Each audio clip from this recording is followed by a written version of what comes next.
Meet Doug Ford, the Canadian politician who once echoed Trump rhetoric, but now stands as one of his fiercest critics.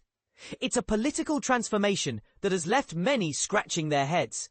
Once known for his Trump-like campaign style, attacking the media, railing against climate action, and promising tax cuts, Ford has dramatically shifted gears, emerging as a vocal opponent of Trump's tariffs and protectionist policies. But here's where it gets intriguing.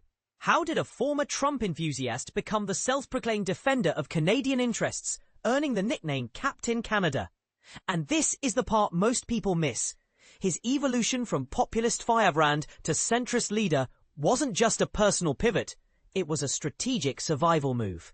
Ford's political journey began in the shadow of his younger brother, Rob Ford, the controversial former Toronto mayor whose tenure was marred by drug scandals and erratic behavior. Despite this, Doug Ford built a political career, starting on the Toronto City Council from 2010 to 2014. Fast forward to 2018, and he rode a wave of anti-liberal sentiment to become Ontario's premier, leading the right-of-centre Progressive Conservative Party to a majority win. But his early days in office were rocky. Political analyst Steve Paikin notes, he practiced a kind of disruptive populism that made his government wildly unpopular. But here's where it gets controversial. Ford's shift to the centre wasn't just about policy. It was about survival. His handling of the COVID-19 pandemic, marked by a reliance on experts, earned him praise, even from critics. Paikin observes, COVID saved him. He realised he couldn't wing it anymore. This transformation set the stage for his current role as a vocal critic of Trump's tariffs, a stance that has sparked both admiration and debate.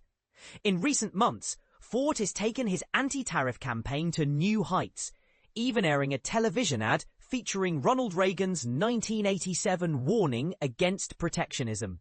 The ad caught Trump's attention, and not in a good way. It temporarily derailed trade talks between Canada and the US, highlighting the tension between the two leaders.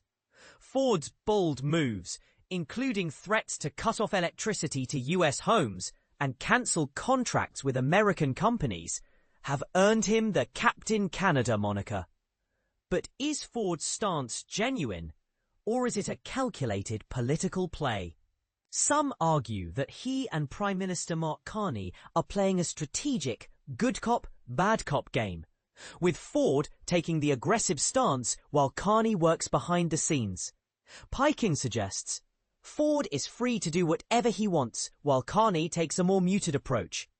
This dynamic raises questions about the authenticity of Ford's transformation and the long-term implications for US-Canada relations, as Ford continues to challenge Trump's policies. One thing is clear, his political journey is far from over.